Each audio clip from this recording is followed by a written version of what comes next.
విద్యుత్ శాఖ సీఎండి ముఫారఫ్ అలీ ఫరూఖీ మాట్లాడుతూ రామంతపూర్ సంఘటన బాధాకరం. ఇప్పుడే మరో 6వ వ్యక్తి గణేష్ మృతి చెందాడు. మొత్తం 6గురు ప్రాణాలు కోల్పోవడం జరిగింది. 3 తీవ్ర గాయాలవ్వడం జరిగింది. కేబుల్ వైర్ల వల్ల ఈ సంఘటన జరిగినట్లు ప్రాథమికంగా తెలుస్తుంది. ఈ సంఘటనపై పూర్తి స్థాయిలో విచారణ చేస్తున్న ఉప ముఖ్యమంత్రి బట్టి విక్రమార్కతో ఈ విషయంపై చర్చించి మృతులకు గాయాలైన వారికి నష్టపరిహారం విషయంపై మాట్లాడతాను.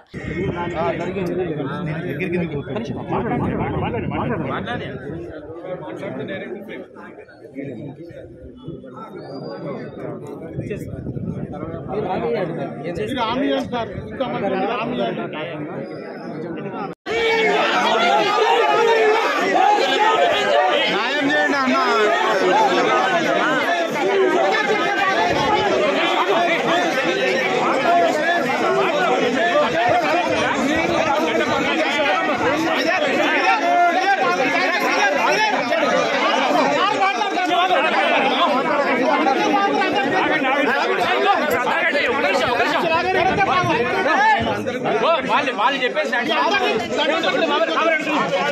సార్ వాళ్ళు చెప్పేసి సాటిస్ఫాక్షన్ మీరు చూసుకోవాల్సిన బాధ్యత అది. ఇలా 6 మంది చనిపోయారు, చిన్న వయసు వాళ్ళు. అనాది చిన్న పిల్లలు బతకలేకుండా ఉంది. మీరు రాండి, వాళ్ళ ఇంటికి పోయి చూడండి కావాలండి. ఏం చేస్తున్నారు? ఫోన్లు ఎత్తారు.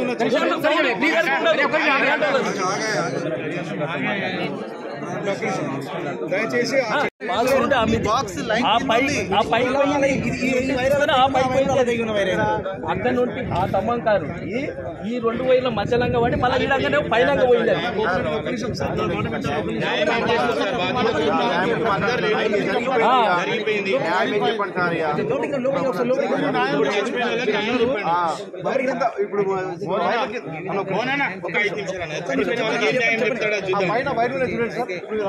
వైర్ల కిందనే వైర్ కింద పైన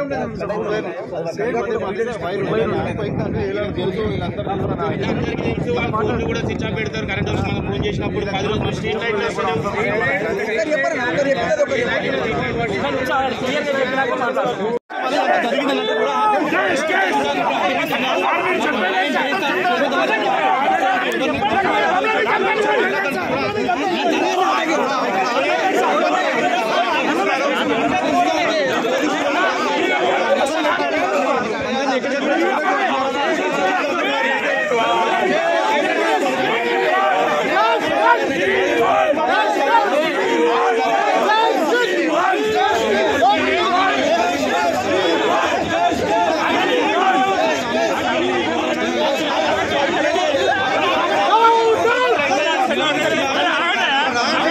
అర్ధరాత్రి సమయంలో నిన్న అర్ధరాత్రి సమయంలో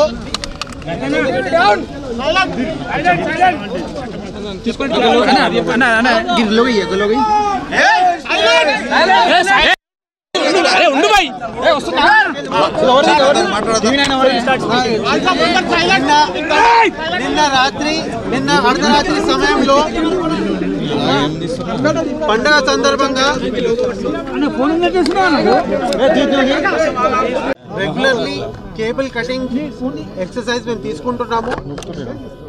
ఎక్కడెక్కడ ఇంకా కేబుల్స్ చాలా ఎక్కువగా ఉన్నాయో, అన్వాంటెడ్ కేబుల్సా లేదా యూజ్లో లేని కేబుల్స్ ఎక్కడెక్కడ ఉన్నాయో అన్ని ఐడెంటిఫై చేసి కూడా ఇమీడియట్లీ ఆ కేబుల్స్ని గత కొన్ని రోజుల నుంచి cable cutting activity electricity department ద్వారా తీసుకోవడం జరుగుతుంది. ఇంకా కూడా చాలా చోట్ల ఈ కేబుల్స్ ఉన్నాయి కాబట్టి ఈ కేబుల్స్ అన్వాంటెడ్ కేబుల్స్, లో హ్యాంగింగ్ కేబుల్స్, డాంగ్లింగ్ కేబుల్స్ని కటింగ్ చేసే ప్రక్రియ ఇంకా ఫాస్ట్గా తీస్తాం. ఒక TV cable conductor electrical lines తోని కాంటాక్ట్ లో వచ్చి కింద డాంగ్లింగ్ అవుతున్నప్పుడు ఆ రథంని తగిలి ఒక 5గురు ఎలక్ట్రిక్యూట్ అయినట్టు.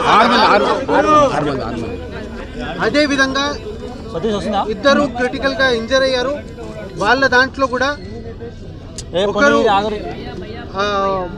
ప్రాణాలు కోరుకున్నట్టు సమాచారం ఉంది. సో దాన్ని సైట్ ఇన్స్పెక్షన్ చేయడానికి నేను ఇక్కడ రావడం జరిగింది. ప్రభుత్వం దృష్టికి తీసుకెళ్లి రాష్ట్ర ఉప ముఖ్యమంత్రి గారితో డిస్కస్ చేసి దీని మీద ఎంక్వైరీనా ఫ్యూచర్ ఏం చర్యలు తీసుకోవాలి, అలానే ప్రాణ నష్టమైన వాళ్లకు వాళ్ళ ఫ్యామిలీ మెంబర్స్కి ఏ రకంగా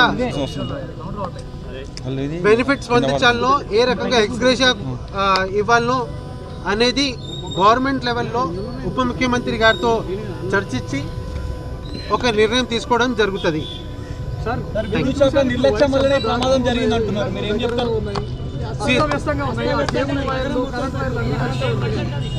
తప్పకుండా దీని మీద ఒక డీటెయిల్ ఎంక్వైరీ ఇనిషియేట్ చేయబోతున్నాము. ఆ డీటెయిల్ ఎంక్వైరీలో ఎవరి లోపం ఉందో, దేనివల్ల ఈ కండక్టర్ కేబుల్ కాంటాక్ట్లో వచ్చిందో, దేనివల్ల ఆ కండక్టర్ నుంచి కరెంట్ పాస్ అవుతూ ఆ టీవీ కేబుల్ కిందకి డాంగ్లింగ్ అవుతుందో ఖచ్చితంగా ఎంక్వైరీ కండక్ట్ చేసి ఉన్న నిర్లక్ష్యం ఉన్న అధికారుల మీద కూడా యాక్షన్ తీసుకోవడం జరుగుతుంది. సార్ కొన్ని రోజుల్లో వినాయక చవితి రాబోతుంది.